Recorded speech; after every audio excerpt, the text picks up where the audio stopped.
Hey, how you doing? Nope, my name's not Virgil.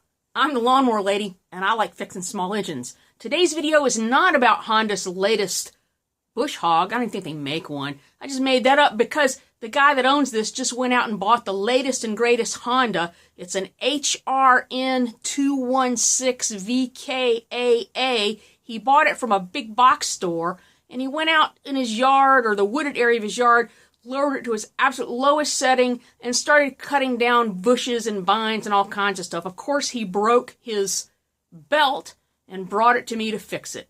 This has the Honda GCV 170 engine in it. Never seen that before in my shop. But again, latest and greatest. I checked out the parts houses, and there was only one major parts house that even had the parts diagram online. I ordered the belt, and it took almost 3 months for that belt to get here. I'll show you what I go through to change the belt on the latest and greatest Honda. The part number for this belt, drive belt that finally came in, is Honda part number 22431-VR8-N03. Now, before we get started with much of anything, obviously safety first. We're going to remove the spark plug. As with anything moving the blade around, I don't want this thing to start on me. This is a 21mm magnetic socket. I prefer those to the rubber ones.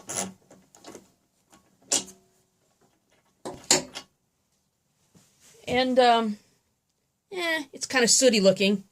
That goes along with the dirty air filter that was in here as well. The first thing to come off is the blades, and I'm using a 14mm socket. This is on an impact. If you don't have an impact, you can use a big breaker bar, put a piece of wood or something to block the blade. All right, there's one.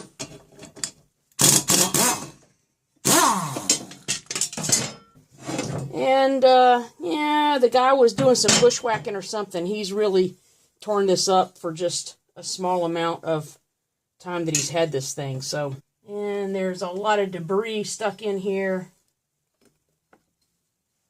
Gonna have to get a knife and clean that out. I just peeled out all this belt that was wrapped around there. The next thing to come off is this keeper here that holds the belt on.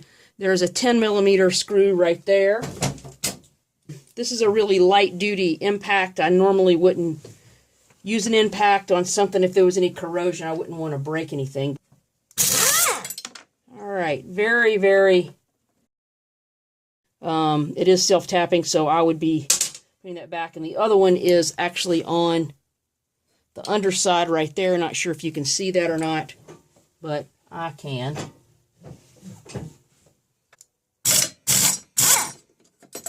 All right, and then this blade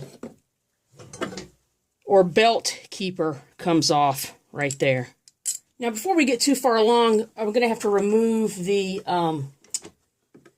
old belt off of here. It's pretty stuck and jammed up in there.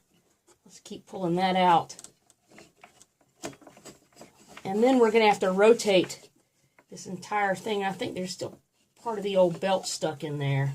The next thing to do is I'm going to rotate this. There is a heavy return spring up there. I'm going to rotate this, and here's the cable that actuates it. So we just rotate that back and then push that cable. I know you probably can't see this with my hand in the way, but just lift that guy right off of there. And then this will now spring all the way around. But I'm going to keep rotating this guy around. And now I can get to all the rest of the stuff that is stuck in here. Where is that wrapped around? There's still some bit of this. Give me a second to clear that out. Then we'll get this new belt on here. So to get the new belt on, we're going to remove this pulley because we're going to attach the belt on and then feed it back through the baffle. This takes this is a 13mm, all right, but of course it spins around. This does have a flat side. Not sure if you can see that or not, but the actual axle that comes out of the transmission has a flat side. It's actually a 6mm on the flat side, but I honestly didn't have a long enough 6mm wrench. Got a set of mole grips on there, see if we can get this undone. There we go. Alright, so that pulley's going to come off. Let's see if I can get this guy off of there. I still think I can hold it with these smaller ones. Yes. Alright. And this nut pops off, and then the two halves of the sheave will come off of there. We'll leave one of them on. This belt is just gonna, we're just gonna stuff this in here for right now. Sort of just shove that in there.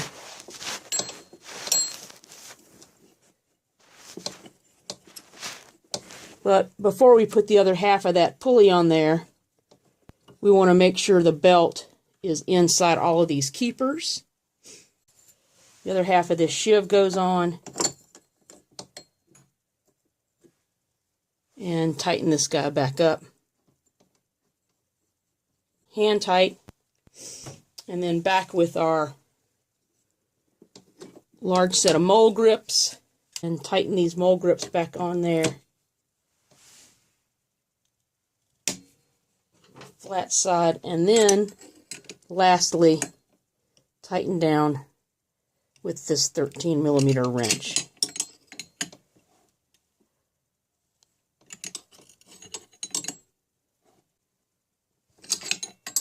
I don't know what the torque is, but get it nice and tight. All right, it's steel on steel, so you're not going to really mess anything up there, and make sure that pulley turns freely and it's not fouling in anything, because we're going to have to stuff all this guy back through the hole. So keep pushing this all the way around there, back behind that baffle, and then we'll feed that through on the other side. Now, tiny boneless hands help with this next step. You're going to have to sort of reach up in there and feel for the belt. If you don't do that, you can usually find it, you know, with a coat hanger or something like that. We're going to pull that belt in there. If you don't have tiny boneless hands, you can't find it, you can remove this baffle.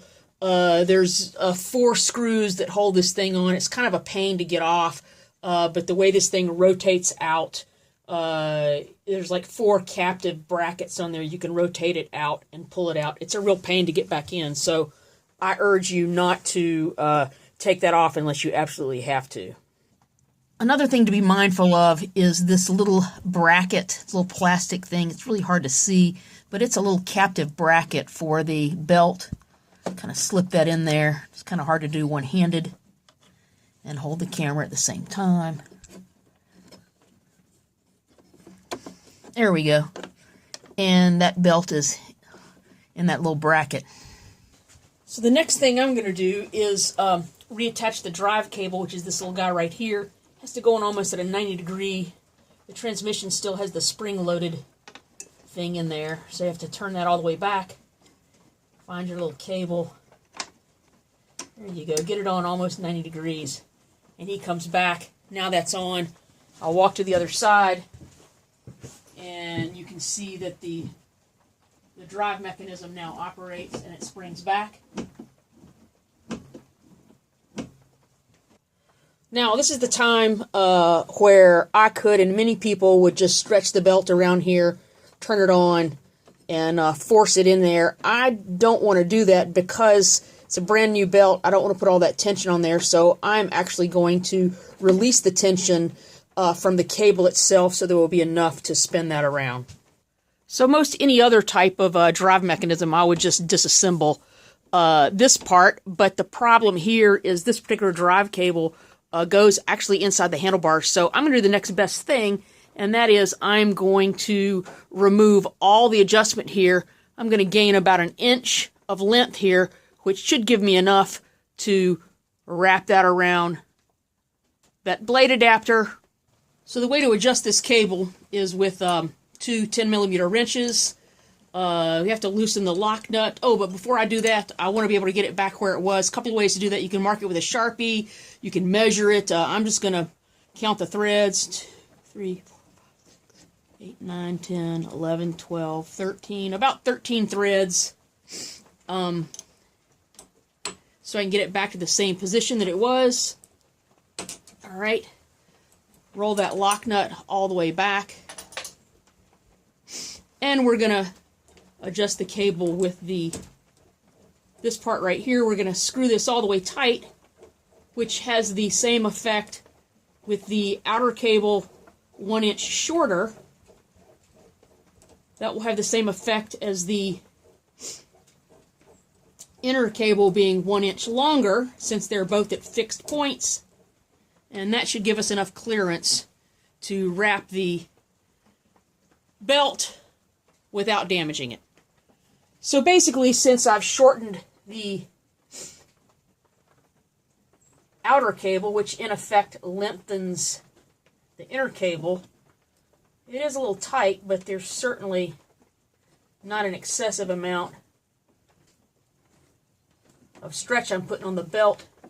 Make sure that fits in the sheave right up there, and make sure everything has tension. It's not going to jump out. That all looks good. So we'll go readjust the outer cable. So I realize some of you might be thinking, hey, Lawnmower Lady, why didn't you just remove the blade adapter before you tried to wrap the belt all around there? And actually, I did start to do that, but I realized this plastic housing, it would be helpful if all that came off as well to get a hammer back in there. It was on very, very tight. The other thing I could have done is I could have used a puller to pull that out, but I think a lot of you know the reason I do this channel is in hopes that the average homeowner can do these jobs with basic tools and not have to go out and buy something special. I hope that explains that. So this step is basically the opposite of what we just did. I'm going to roll that back about an inch or so. That looks like about the same amount of threads.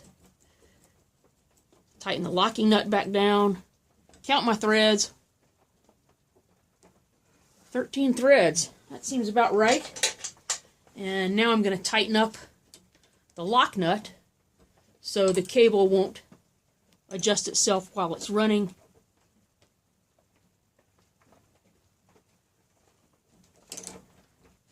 The next thing is to reattach the belt little guard thing. Just remember that the belt has to go in right there and around, and there's a boss right there that attached to. There's another one on the underside. And believe me, all this would be much easier if this blade adapter was off of here. I even took the bolt out, assuming I would do that, but without removing all this stuff, it was really tough to get off.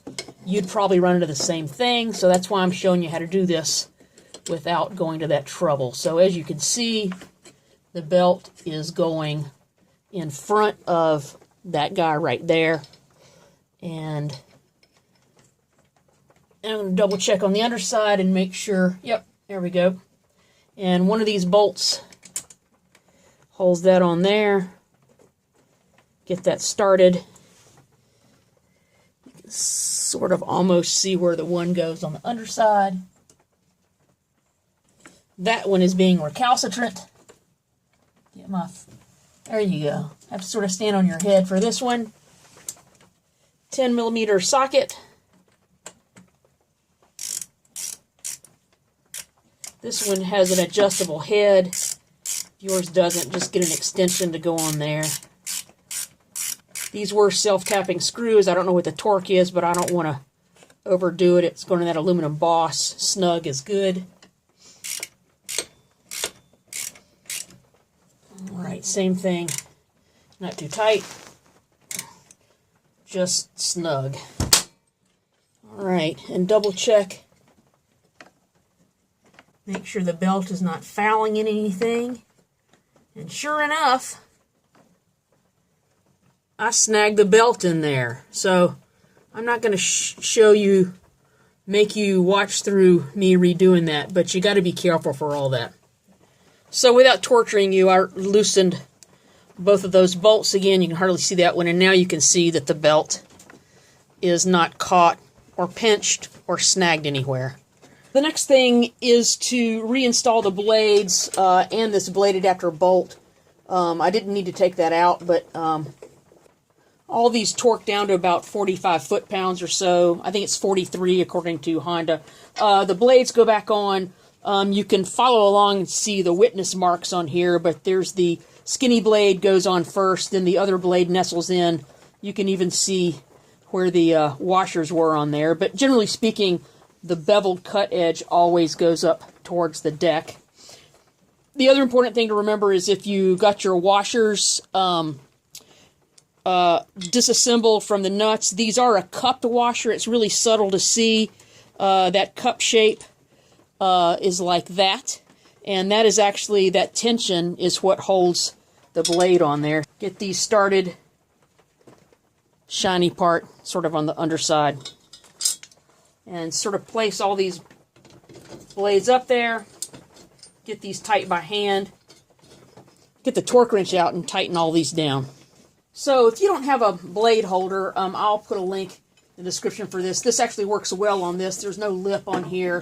Some of your like MTD mowers and whatnot, they have a lip on there. This works really well here. If you don't have one of these, and you know, there's no point in going out and buying one if you only do this every now and then, you can stick a 2x4 or a piece of wood or something up under here to help you hold that in place. And the first nut I'm going to torque down is the blade adapter. Again, going to 43 foot-pounds. There we go. And each of these nuts for the blades, again, each of those 43 foot-pounds as well. There's that one. And one more. There we go. Alright, so all that seems to be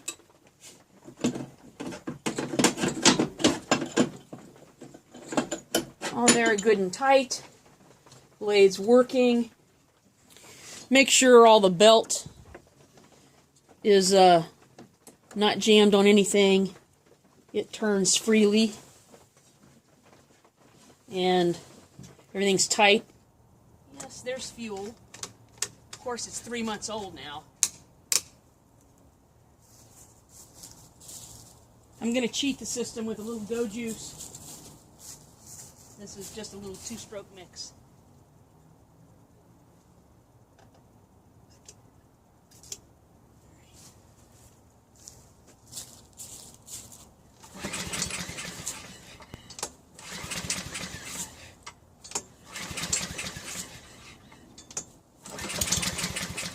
Come on, I hear it. Come on.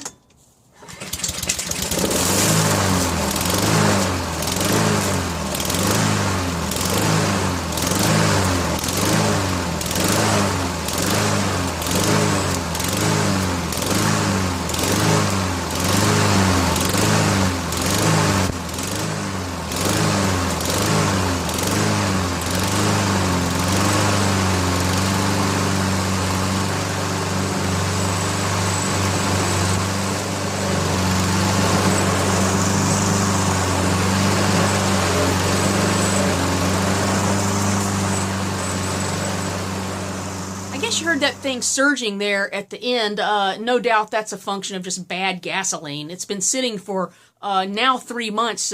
Most of that time I was waiting for the part to get in.